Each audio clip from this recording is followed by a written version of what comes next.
جو جہری رکعت ہے جس میں کہ امام بلند آواز سے پڑھ رہا ہے، اس میں مقتدیوں کو خاموش رہ کر پوری توجہ جو ہے سننے پر صرف کر دینی چاہیے۔ اذا قرئ القرآن فاستمعوا له وانصتوا، جب قرآن پڑھا جا رہا ہو تو پوری توجہ اس کے پڑھنے پر مرکوز کر دو اور خود خاموش رہو۔ اما بعد فاعوذ باللہ من الشیطان الرجیم، بسم اللہ الرحمن الرحیم، الحمد للہ رب العالمین، الرحمن الرحیم، مالک یوم الدین، ایاک نعبد و ایاک نستعین، اہدنا الصراط المستقیم، صراط الذین انعمت علیہم غیر المغضوب علیہم ولا الضالین، آمین۔ رب اشرح لي صدري ويسر لي امري واحلل عقدة من لساني يفقهوا قولي۔ اللهم ربنا الهمنا رشدنا واعذنا من شرور انفسنا، اللهم ارنا الحق حقا وارزقنا اتباعه وارنا الباطل باطلا وارزقنا اجتنابه، اللهم ربنا يسر لنا امورنا كلها واتمم لنا بالخير وتقبل منا فإنك خير المتقبلين، آمین یا رب العالمین۔ معزز حاضرین اور محترم خواتین، ہم اللہ کے نام سے اس سال کی نماز تراویح کے ساتھ دورہ ترجمہ قرآن کا آغاز کر رہے ہیں۔ اس سے پہلے میں عرض کر چکا ہوں کہ اب میری عمر بھی کافی ہو چکی ہے، قمری حساب سے 68 برس مکمل ہو چکے ہیں، اور مختلف قسم کے عوارض بھی مجھے لاحق ہیں، اور بہت سے احباب نے اور رفقاء نے مشورہ دیا تھا کہ میں اتنا بڑا بوجھ اپنے ذمہ نہ لوں، لیکن میں نے خالصتاً توکلاً علی اللہ اس کی ہمت کی، اس کا ارادہ کیا، اس کے لیے اہتمام بھی خصوصاً ہوا ہے۔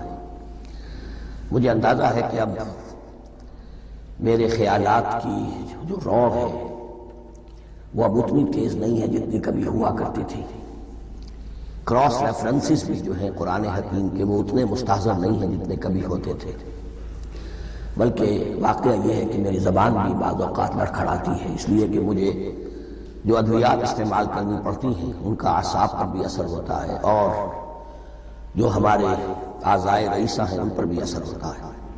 بہرحال ان سب کے الگ الگ اللہ کا نام لے کر آغاز کر رہے ہیں۔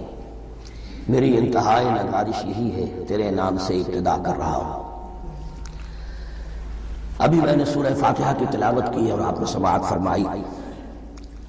یہ سورہ مبارکہ مصحف کے اعتبار سے تو پہلی سورت ہے ہی، سب کو معلوم ہے، لیکن یہ بھی نوٹ کر لیجئے کہ یہ نزول کے اعتبار سے بھی سب سے پہلی مکمل سورت جو حضور پر نازل ہوئی وہ یہی ہے۔ اس سے قبل متفرق آیات نازل ہوئی، 5 آیتیں سورہ علق کے آغاز میں، کچھ آیتیں سورہ قلم یا سورہ نون کے آغاز میں، کچھ آیتیں سورہ مزمل کی ابتدا کی، کچھ آیتیں سورہ مدثر کے آغاز کی۔ 5ویں وحی تقریباً اس پر اجماع ہے کہ یہ سورۃ الفاتحہ کی ہے، اور یہ مکمل سورت ہے جو حضور پر نازل ہوئی۔ سورۃ الفاتحہ کے معنی ہوئے افتتاحی سورت، فتح یفتح کے معنی ہے کھولنا، مفتاح کنجی کو کہتے ہیں، چابی کو۔ تو یہ اوپننگ سورہ آف دی قرآن، قرآن حکیم کی افتتاحی سورت۔ ویسے جیسا کہ میں تعارف قرآن کے ضمن میں عرض کر چکا ہوں، عربوں کا یہ مزاج تھا کہ جس چیز سے انہیں خصوصی محبت ہوتی تھی اس کے بہت سے نام رکھتے تھے، اس کے بھی بہت سے نام ہیں۔ سورۃ الفاتحہ سب سے عام ہے، لیکن الکافیہ، الشافیہ، ام القرآن، اساس القرآن، کم سے کم یہ 4 نام تو میں سمجھتا ہوں کہ ہر مسلمان کو مزید معلوم ہونے چاہیے، اور بھی بہت سے نام ہیں۔ اس سورہ مبارکہ کی بالاتفاق بالاجماع 7 آیتیں ہیں، اگرچہ ان کی ترتیب میں کچھ اختلاف ہے۔ ایک رائے، یہ رائے امام شافعی کی بھی ہے، اور بصرہ کے جو قراء تھے ان کی بھی ہے، کہ آیت بسم اللہ بھی سورہ فاتحہ میں شامل ہے، اس کا جزء ہے۔ وہ اس کو شامل کر کے پھر 7 آیتیں بناتے ہیں، تو آخری جنہیں ہم 2 آیتیں سمجھتے ہیں، صراط الذین انعمت علیہم غیر المغضوب علیہم ولا الضالین، وہ ان کے نزدیک ایک آیت ہے۔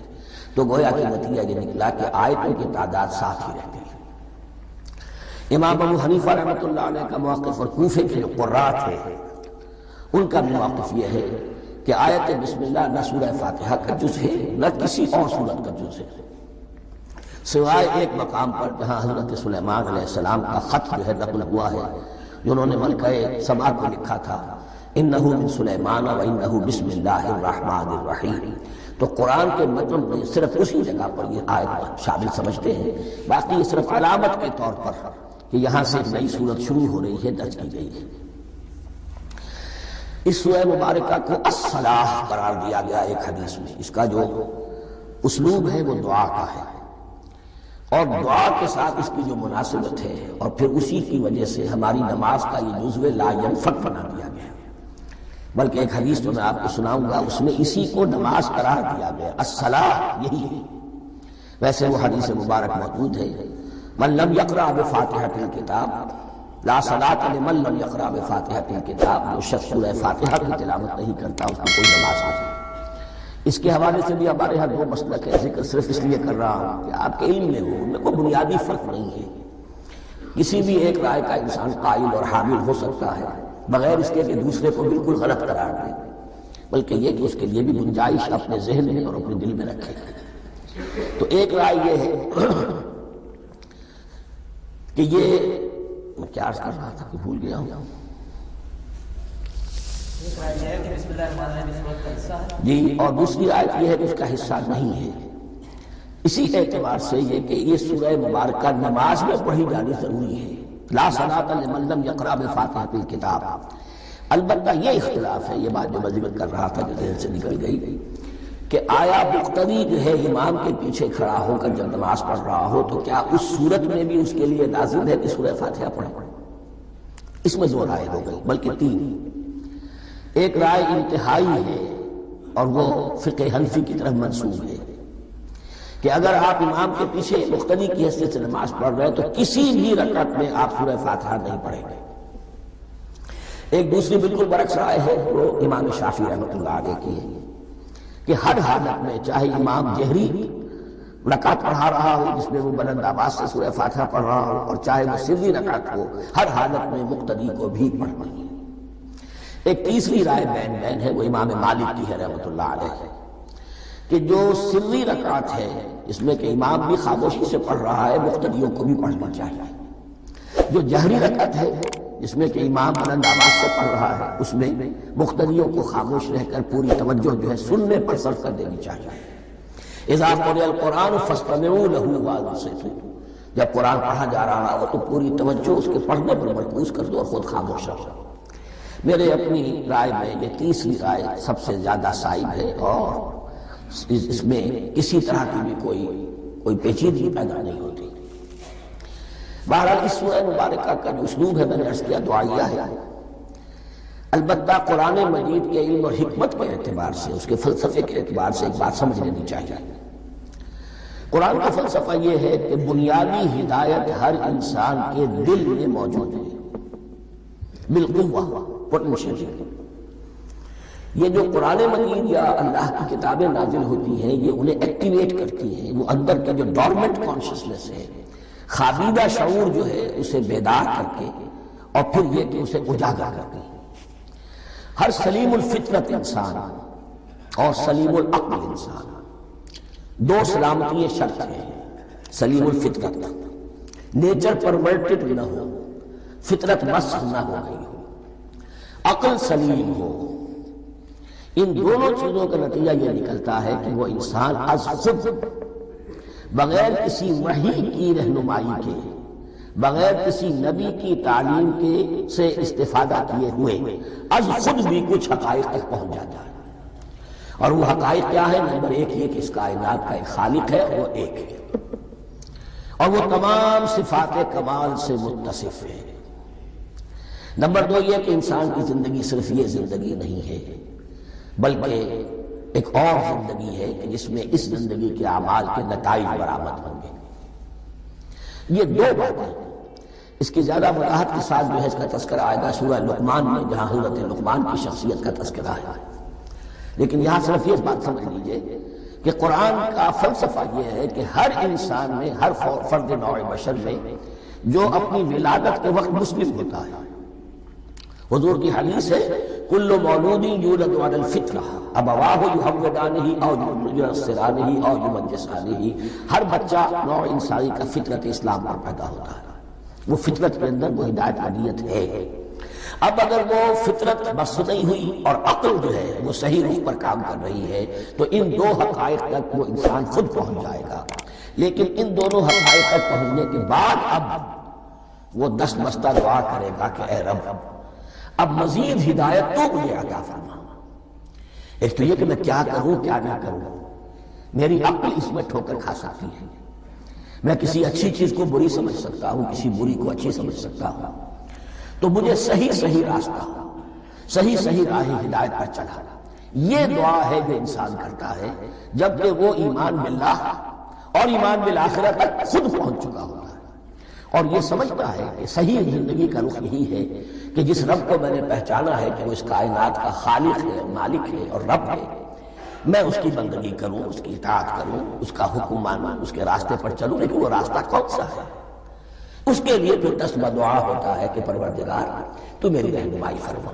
یہ مقام ہے کہ جہاں آپ سمجھ لیجئے اپنے آپ کو بھی آج اس جگہ پر تصور کرتے ہوئے پھر اس سورہ مبارکہ کو پڑھیے کہ آپ اس مقام پر اللہ کا فضل و کرم سے پہنچ چکے ہیں کہ اللہ کو آپ نے پہچان لیا اور اس کی توحید کو جان لیا، اس کی جملہ صفات کمال سے آپ واقف ہو گئے، آپ یہ بھی وہ جان گئے کہ بڑھ کر اس کے حضور میں حاضر ہونا ہے اور وہ حساب کتاب لے گا۔ پھر آپ نے یہ عہد بھی کر لیا کہ اب زندگی گزارنی ہے اس رب کی بندگی میں، اسی کی فرما برداری میں۔ اب یہاں کھڑے ہو کر آپ پوچھتے ہیں کہ اللہ مجھے وہ تفصیلی ہدایت عطا فرما، ایسا نہ ہو کہ کبھی میں کسی راستے پر چلتا ہوا کسی پگڈنڈی پر مڑ جاؤں اور وہ تھوڑی سی جو ڈیویشن ہو میرے راستے کی وہ میری عاقبت کو برباد کر دے۔ یک لحظہ غافل گشتم و سرسال راہم دور شد، اس لیے کہ ہوتا یہی ہے سیدھے راستے سے ذرا سی کوئی پگڈنڈی جو ہے تھوڑے سے اینگل پر نکلی ہے، لیکن جب چلتے جائیں گے آپ تو جتنے آگے بڑھیں گے اس پر اس راہ صراط مستقیم سے آپ اتنے ہی زیادہ دور ہوتے چلے جائیں گے۔ یہ ہے قرآن مجید کی حکمت اور فلسفے کے اعتبار سے اس سورہ مبارکہ کا مقام۔ اب آئیے ہم بسم اللہ کرتے ہیں۔ بسم اللہ الرحمن الرحیم، شروع کرتا ہوں میں اللہ کے نام سے جو رحمان اور رحیم ہے۔ اس پر کچھ گفتگو ہو چکی ہے تعارف قرآن کے ضمن میں کہ رحمان اور رحیم دو نام ہیں کہ جو رحمت کے مادے سے نکلتے ہیں۔ رحمان میں اللہ تعالیٰ کی رحمت کا جوش ہے، جانی کیفیت، طوفانی کیفیت، اور رحیم میں اللہ تعالیٰ کی رحمت کا دوام اور تسلسل۔ یہ دونوں کیفیات اللہ کی رحمت میں بیک وقت موجود ہیں، جس کا ہم تصور نہیں کر سکتے۔ ہم سمندر کو دیکھتے ہیں، متلاطم سمندر ہے، اس میں ہے جان ہے، طوفان ہے۔ دریا کو دیکھتے ہیں کہ وہ سکون کے ساتھ چل رہا ہے، خاموشی سے چل رہا ہے، بہہ رہا ہے، بس تسلسل کے ساتھ بہہ رہا ہے۔ ہم ان دونوں کیفیات کو علیحدہ علیحدہ دیکھتے ہیں تو ہمارا ذہن ان دونوں کو بیک وقت اس کا تصور نہیں کر سکتا، تخیل ممکن نہیں۔ لیکن اللہ کی رحمت کی یہ دونوں شانیں مستقلاً ہر وقت موجود ہیں بیک وقت، اسی لیے ان دونوں کے درمیان کہیں حرف عطف نہیں آئے گا۔ بسم اللہ الرحمن الرحیم، الحمدللہ رب العالمین، کل حمد، اور حمد کو ذہن میں رکھ لیجئے، حمد مساوی ہے تعریف جمع شکر۔ عام طور پر ترجموں میں ایک لفظ لایا جاتا ہے کل تعریف اللہ کے لیے، یہ کافی نہیں ہے۔ تعریف آپ کسی شے کی کر سکتے ہیں جس میں کوئی حسن ہے، خوبی ہے، کسی بھی اعتبار سے، خواہ آپ کو اس کے حسن و خوبی سے کوئی فائدہ حاصل نہیں ہو رہا۔ ایک پھول ہے، بہت خوبصورت ہے، بس ٹھیک ہے، خوبصورت ہے، آپ نے کہا تعریف کرنا۔ شکر کرتے ہیں آپ اس شے کا جس سے آپ کو کوئی فائدہ پہنچا ہو، استفادہ ہوا ہو، آپ کی کوئی ضرورت پوری ہوئی ہو، آپ کی کوئی مشکل دفع ہوئی ہو۔ اور آپ دیکھیں گے کہ حمد میں یہ شکر کا پہلو غالب ہے۔ جتنی بھی دعائیں ہیں حضور سے منقول، شکر کے مقام پر وہاں حمد آتا ہے۔ بھوک لگی ہوئی تھی، کھانا کھایا ہے، الحمدللہ الذی اطعمنی وسقانی۔ اب یہاں دیکھیے ترجمہ تعریف نہیں، شکر ہے اس اللہ کا جس نے مجھے کھلایا اور پلایا۔ آپ بیت الخلاء سے باہر آئے، نجاستیں آپ سے دور ہو گئی، طبیعت میں انشراح ہوا، الحمدللہ الذی اذھب عنی الاذی وعافانی، وہ شکر ہے اس اللہ کا جس نے اذیت بخش چیزیں مجھ سے دور کر دی اور مجھے عافیت بخشی۔ تو یہ الحمدللہ رب العالمین، اللہ تعالیٰ کا حسن و کمال اور حسن و جمال اپنی جگہ بھی اس انتہا کا ہے کہ جتنی تعریف اس کا حق ہے ہم کر ہی نہیں سکتے، لیکن اس کے احسانات اور انعامات ہم پر اتنے ہیں کہ ہم ان کو بھی گن نہیں سکتے، لہذا ایک ہی احساء ہم نے کر دیا الف لام کے ساتھ، الحمدللہ رب العالمین، تمام تعریفیں اور کل شکر اللہ کے لیے ہیں کہ جو تمام جہانوں کا پروردگار ہے، رب ہے، مالک ہے۔ رب میں ایک مفہوم ہوتا ہے ربوبیت کا، اور اس میں مفہوم شامل ہوتا ہے تربیت کا، ربیانی صغیرا، تو مالک ہونا اور تربیت دینا۔ آپ جس شے کے مالک ہوں گے آپ چاہیں گے اس میں بڑھوتری نہیں ہو، اس میں اضافہ ہو، نشو و نما پائے، تو یہ دونوں چیزیں آپس میں ایک دوسرے کا جڑی ہوئی ہیں، پروردگار بھی اور مالک بھی۔ عام طور پر عربی میں رب کا لفظ مالک کے لیے آتا ہے، رب البیت، رب الدار، رب المال، تو مالک وہاں پر ظاہر بات ہے کہ اس سے مراد کیا ہے، مال والا، گھر والا، گھر کا مالک۔ تو کل شکر اور کل تعریف اس اللہ کے لیے ہے جو تمام جہانوں کا مالک بھی ہے اور پروردگار بھی ہے۔ الرحمن الرحیم، رحمان ہے اور رحیم ہے، اب دوبارہ اس کی وضاحت نہیں کروں گا۔ مالک یوم الدین، یوم دین کا مختار مطلق ہے۔ دین عربی زبان میں کہتے ہیں بدلے کو، دناہم کما دانو، کما تدین و تدانو، یہ کہاوت ہے، جیسے اردو میں ہم کہتے ہیں جیسا کرو گے ویسا بھرو گے، کما تدین و تدان، تو یہ ہے بدلہ، اس کا بنیادی مفہوم جو ہے وہ بدلہ ہے۔ تو بدلے کا ایک دن ہے جس دن فیصلہ ہوگا کہ کون کیا کما کر لایا ہے، اسے کیا بدلہ ملنا چاہیے۔ آیا اس کا برائیوں کا پلڑا بھاری ہے کہ اسے سزا ملنی چاہیے، یا اس کے حسنات اور نیکیوں کا پلڑا بھاری ہے کہ اسے جزا ملنی چاہیے، اس کا انعام اور اکرام کے ساتھ معاملہ کیا جانا چاہیے، وہ ایک دن ہے، اسے ہم یوم القیامہ کہتے ہیں۔ اور لیکن اصل بات جو یہاں کہی گئی، یعنی ایک جملے میں تین باتوں کا اعتراف ہو رہا ہے۔ بعث بعد الموت، ایک دن آئے گا کہ ہم مرنے کے بعد تمام انسان اٹھا لیے جائیں گے، پھر حساب کتاب، پھر اللہ کے ہاں حاضری ہوگی اور حساب کتاب ہوگا، اور تیسرے یہ کہ اس حساب کتاب کے دن کا مختار مطلق اللہ، یعنی کسی اور کو اپنے ذہن میں سہارا بنا کر آپ زندگی گزاریں کہ وہ مجھے چھڑا لے گا، یا وہ ہستی جو ہے اتنی زوردار ہے کہ وہ مجھے بچا لے گی، اس سے اپنے دل کو، اپنے ذہن کو بالکل پاک کر لیجئے۔ مالک یوم الدین، ایک دوسری جگہ پر قرآن میں آیا ہے، اس روز کوئی پکارنے والا پکارے گا، لمن الملک اليوم للہ الواحد القہار، آج کے دن کس کا اختیار مطلق ہے؟ اور پھر کہا جائے گا اللہ کے لیے، الواحد قہار، جو پوری طرح چھایا ہوا ہے، بس تولی۔ تو مالک یوم الدین، جو جزا و سزا کے دن کا مالک ہے۔ اب یہاں سے کلام ایک رخ بدل رہا ہے، ابھی تک تو یہ غائبانہ انداز میں کلام ہو رہا ہے، اللہ سے خطاب نہیں آیا اس میں ابھی۔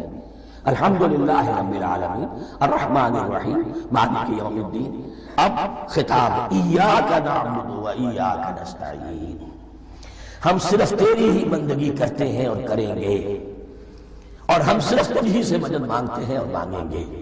یہ ترجمہ میں کیوں کر رہا ہوں کہ یہ فعل مضارع ہے، عربی زبان میں فعل مضارع حال اور مستقبل دونوں کو کور کرتا ہے۔ ایاک کا جو ہے مفعول فاعل جو ہے، مفعول جو ہے اس میں ضمیر مفعول ہی اسے پہلے لا کر حشر کا مضمون پیدا ہو گیا۔ ہم تیری بندگی کرتے ہیں نہیں، ہم تیری ہی بندگی کرتے ہیں اور کریں گے۔ حال میں ترجمہ کیجئے تو یہ اظہار حال ہے، اور مستقبل میں ترجمہ کیجئے تو یہ عہد ہے، قول و قرار، بہت بڑا معاہدہ ہے۔ وَإِيَّاكَ نَسْتَعِينُ، اور صرف تجھی سے مدد مانگتے ہیں اور مانگیں گے۔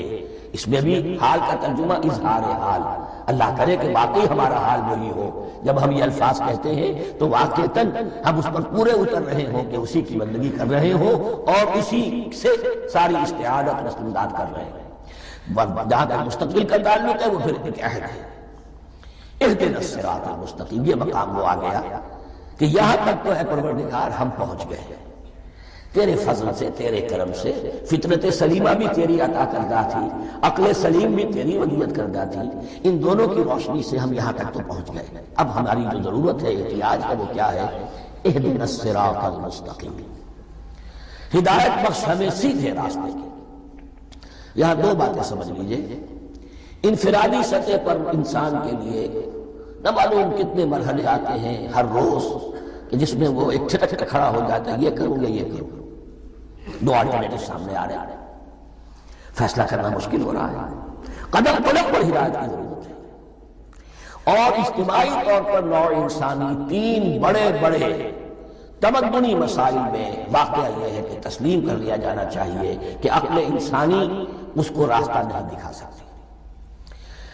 عام معاشرتی سطح پر مرد اور عورت کے درمیان حقوق اور اختیارات کا کیا توازن ہو، ناممکن ہے، انسان طے نہیں کر سکتا۔ انسان یا مرد ہے یا عورت ہے، عورت سوچے گی اپنے جذبات کا، اپنے خیالات کا لحاظ رکھے گی، مرد کے جذبات و احساسات کا اسے کوئی تعصب، اس کا کوئی تصور ہی ممکن نہیں۔ مرد سوچے گا اسے اپنے احساسات معلوم ہے، لیکن یہ کہ عورت کے احساسات سے وہ نابلد ہے، ان کو محسوس کر ہی نہیں سکتا، لا محالہ وہ اپنے بارے میں وہ جو بھی نظام بنائے گا اس میں وہ اپنی بالادستی رکھے گا۔ وہ تو ایک ہی ہستی ہو سکتی ہے کہ جو دونوں کی خالق ہے، مرد کی بھی عورت کی بھی، اور اس کو دونوں سے محبت ہے، دونوں کا خیر خواہ ہے، دونوں کا رب ہے، دونوں کو پروان چڑھانا چاہتا ہے۔ اسی طرح فرد اور معاشرہ یا ریاست، حکومت اور ریاست ہمیشہ یہ چاہتی ہے کہ سارے اختیارات ہمارے ہاتھ میں آ جائیں، ٹوٹلیٹیرین سوسائٹی ہو، بس ہم حکم دیں اور لوگ اس پر چلے جائیں۔ افراد یہ چاہتے ہیں ہمیں آزادی ہونی چاہیے۔ اب آپ دیکھیے کہ دنیا میں کتنے جھگڑے چلتے ہیں اسی پر، فریڈم فریڈم فریڈم۔ وہ فریڈم حقیقتاً اپنی جگہ پر ایک شے ہے، افراد کی آزادی ہونی چاہیے، لیکن افراد کی آزادی اتنی نہ ہو جائے کہ وہ مادر قدر آزاد ہو جائے، کوئی قانون، کوئی قاعدہ، کوئی اخلاقی، کوئی حدود اور قیود جو ہے ان کا پابند نہ رہے۔ تو اب کہاں ہے وہ نقطہ اعتدال کہ جس میں انسان کی انفرادی آزادی، انفرادی اختیار اور ادھر اجتماعی مصلحتیں جو ہیں ان کو بیلنس کیا جا سکے؟ انسان طے نہیں کر سکتا، صرف اللہ ہی اس کے لیے نظام دے سکتا ہے۔ تیسرا مسئلہ ہے سرمایہ اور محنت، اس میں کیا توازن ہو؟ سرمایہ اور محنت دونوں مل کر کچھ بنا رہے ہیں، کچھ پروڈیوس کر رہے ہیں، اب اس میں نفع جو ہوا ہے اس میں سرمایہ کا کتنا حصہ ہونا چاہیے اور لیبر کا کتنا ہونا چاہیے، کون طے کر سکتا؟ اس کے لیے بھی کہ ایسا نہ ہو کہ سرمایہ داری جو ہے آکاش بیل بن کر پورے معاشرے پر چھا جائے اور غریب بیچارہ، مزدور بیچارہ، کاشتکار بیچارہ وہ گویا کہ چکی کے دو پارٹوں میں پس کر جائے، اس کی کوئی حیثیت نہ رہے۔ لیکن یہ کہ دوسری طرف اگر یہ کہ مزدور کا جو حق ہے اس سے زیادہ اس کو دے دیا جائے تو سرمایہ جو ہے وہ سکڑ جائے گا، شائی ہو جائے گا، وہ پھر میدان میں نہیں آئے گا۔ کیا کیا جائے گا؟ کون سا نقطہ عدل و اعتدال ہے؟ یہ تین مسائل ایسے ہیں، اہدنا الصراط المستقیم۔ تو یوں سمجھئے کہ ایک جو بنیادی ہدایت تھی، ایک اللہ کو پہچان لینا، یہ جان لینا کہ کل حسن و جمال اور تمام انعام و اکرام کا منبع اس کی ذات ہے، وہ رحمان ہے اور رحیم ہے، اور یہ جان لینا کہ مرنے کے بعد جی اٹھنا ہے، حساب کتاب ہے، فیصلہ ہوگا جزا و سزا کا، اور مختار مطلق اس دن کا اللہ ہے۔ پھر یہ عہد کر لینا ایاک نعبد و ایاک نستعین۔ اس کے بعد دعا، پروردگار ہمیں ہدایت پر قائم رکھ، ہماری ہدایت میں اضافہ فرما۔ اس ہدایت کے لفظ کو سمجھ لیجئے، بنیادی ہدایت، تفصیلی ہدایت، قدم قدم پر ہدایت، ہدایت پر ہدایت۔ والذین اہتدوا زادہم ہدی، جو لوگ ہدایت کے راستے پر آتے ہیں اللہ ان کی ہدایت میں اضافہ کرتا ہے۔ تو یہ قدم قدم پر ہمیں ہدایت کی ضرورت ہے اور مرحلہ وار ضرورت ہے۔ ہدایت اس کو بھی کہتے ہیں کہ کسی نے آپ سے کوئی پتہ پوچھا، آپ نے کہا ادھر جانا، پھر دوسری گلی میں مڑنا، پھر جانا تھی 2-3 لائٹیں چلے جانا، پھر مڑنا وغیرہ وغیرہ، یہ بھی ہدایت ہے۔ نظری طور پر آپ نے بتایا۔ ایک ہدایت یہ ہوئی کہ بھائی میں چلتا ہوں آپ کے ساتھ، میں آپ کو وہاں تک پہنچا دوں گا تاکہ آپ کو دقت نہ ہو، آپ کے منزل تک پہنچا دیا۔ ان دونوں کے درمیان، یہ تو میں نے ایک فرد کی مثال دی ہے، اللہ اور بندے کے درمیان نہ معلوم کتنے مراحل ہیں ہدایت کے۔ تو کسی وقت بھی انسان اپنے آپ کو ہدایت خداوندی سے مستغنا نہیں سمجھ سکتا، اور نہیں تو پروردگار جو ہدایت دی ہے اس کو ہدایت پر قائم رکھ۔ کیا پتہ شیطان کا کوئی حملہ، کیا پتہ ہمارے نفس کی کوئی شرارت کسی ایسے اوپر ہمیں ڈال دے کہ اب تک کی ساری کمائی ضائع ہو جائے۔ لہذا یہ نہ سمجھیے کہ جب یہ ساری چیزیں ان کو معلوم تھی ان چیزوں کا تو اقرار کر رہے ہیں تو اب ہدایت کون سی مانگ رہے ہیں؟ تو ہدایت کا تو بڑا میدان کھلا ہوا ہے، اور اس ہدایت کی جو میں نے آخری شکل آپ کو بتائی ہے کہ منزل مقصود تک پہنچا دے، یہ ہدایت بھی قرآن مجید میں اس معنی میں بھی لفظ آیا ہے کہ اہل جنت جب جنت میں داخل ہوں گے تو جو ترانہ حمد ان کی زبان پر اس وقت ہوگا وہ کیا ہے؟ الحمدللہ الذی ہدانا لہذا وما کنا لنہتدی لولا ان ہدانا اللہ، کل شکر اللہ کا جس نے ہمیں یہاں تک پہنچا دیا، ہدایت دی یہاں تک پہنچا دیا، اور ہم ہرگز نہ پہنچ پاتے، ہم ہرگز ہدایت یافتہ نہ ہو سکتے اگر اللہ ہی ہمیں ہدایت نہ دیتا۔ اہدنا الصراط المستقیم، سیدھا راستہ، صراط الذین انعمت علیہم، اور اس کی مزید وضاحت ہے، راستہ اس کا ان لوگوں کا جن پر تیرا انعام ہوا۔ یہ کون لوگ ہیں؟ اس کی وضاحت آپ کو ملے گی سورہ نساء میں، من یطع اللہ والرسول فاولئک مع الذین انعم اللہ علیہم من النبیین والصدیقین والشہداء والصالحین۔ چار طبقات ہیں منعم علیہم جن پر اللہ کا انعام ہوا ہے۔ چوٹی پر انبیاء کرام، اس کے بعد صدیقین کرام، اس کے بعد شہداء عظام، اس کے بعد عام صالح مسلمان صالح۔ یہ بیس لائن ہے، اس سے اوپر کا درجہ شہداء کا ہے، اس سے اوپر کا درجہ صدیقین کا ہے، اور پھر اس سے اوپر کا درجہ انبیاء کا ہے۔ انبیاء میں سے پھر وہ بھی ہوتے ہیں کہ جو اولو العزم من الرسل ہیں، لیکن یہ چار طبقات ہیں، ان کے راستے پر ہمیں چلانا۔ غیر المغضوب علیہم ولا الضالین، جو مغضوب علیہم نہیں ہوئے، جن پر تیرا غضب نہیں ہوا، اور غضب ہوتا ہے ان پر کہ جو ہدایت کے واضح ہونے کے بعد ہدایت کو ترک کرتے، وہ ہے مغضوب علیہم۔ جنہیں ہدایت مل گئی ہو، ہدایت کو پہچان لیا ہو، پھر اپنی شرارت نفس کی وجہ سے، اپنی نفسانیت کی وجہ سے، اپنے تکبر کی وجہ سے، اپنے حسد کی وجہ سے وہ اس حق کو رد کر کے اس کو ترک کر دیں، ان پر اللہ کا غضب آتا ہے۔ اور اس میں اس کی بہت بڑی مثال تاریخ کے اعتبار سے یہودی ہیں۔ اللہ نے انہیں ہدایت دی، کتابیں عطا کی، تورات، انجیل، زبور، سینکڑوں نبی ان میں مبعوث کیے، 1400 برس تک نبوت کا تاج ٹوٹا ہی نہیں، مسلسل۔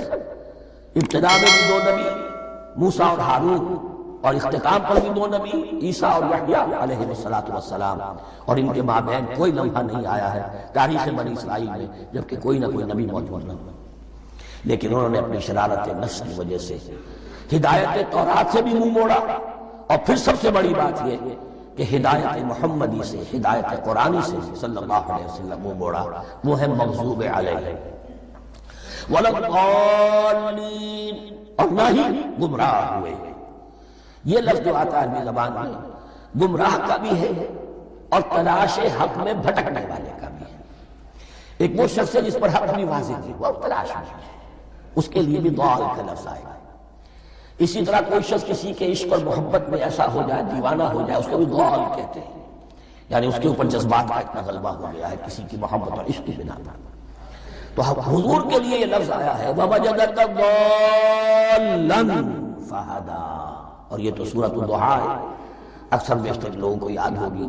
تو یہ جو ضال کا لفظ ہے اس میں سمجھ لیجئے ضروری نہیں ہے کہ وہ گمراہ ہو، بلکہ وہ بھی کہ جو ابھی راہ ہدایت کی طلب میں، اس کے حصول کے لیے اس کی تلاش میں کوشاں ہے، اور وہ بھی کہ جو کسی مغالطے کی وجہ سے حق سے منحرف ہو جائے۔ یہ بھی جان لیجئے کہ ایک ہے بدنیت، تکبر، حسد، حق کو جان کر پہچان کر رد کر دینا یا چھوڑ دینا یا ترک کر دینا۔ ایک ہے کسی غلطی میں، کسی جذبات کے اندر آ کر، کسی غلو کے اندر مبتلا ہو کر اور حق سے منحرف ہو جانا۔ اس کی جو سب سے بڑی مثال ہے وہ نصارہ ہے، عیسائی ہے۔ حضرت مسیح کو انہوں نے مانا لیکن غلو کیا۔ یہ لفظ آئے گا کہ لا تغلو فی دینکم، اپنے دین میں غلو نہ کرو۔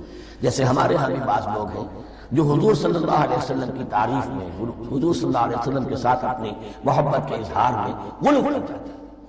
یہ انتہا درجے کو ہو گیا تھا حضرت مسیح علیہ السلام کے ماننے والوں میں، اور اس کی بنا پر انہوں نے تثلیث کا عقیدہ ایجاد کر لیا اور حضرت مسیح علیہ السلام کو اللہ کا بیٹا بنا دیا۔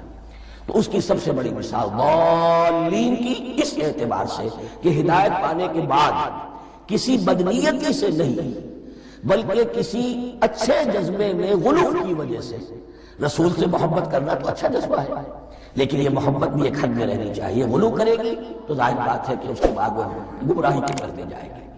یہ ہے اس سورہ مبارکہ کا ترجمہ، اور اس کے بعد آخر میں آمین کہنا یہ مضمون بھی ہے، کہنا چاہیے۔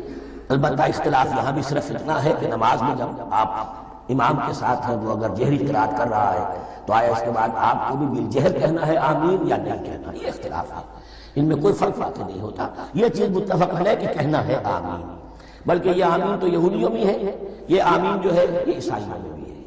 ان کی بھی جو پریئر لارڈس پریئر ہے اس کے بعد آمین، وہ آمین کہتے ہیں، وہ فرق لفظ ایک ہی ہے، اس لیے کہ عبرانی زبان اور عربی زبان یا تو ہم یہ کہہ سکتے ہیں کہ دونوں بہنیں ہیں، کوئی ایک مشترک زبان تھی ان کی ماں جس کی یہ دو بیٹیاں ہیں، اور یا یہ کہنا پڑے گا کہ عربی زبان کی ماں جو ہے وہ عبرانی زبان ہے۔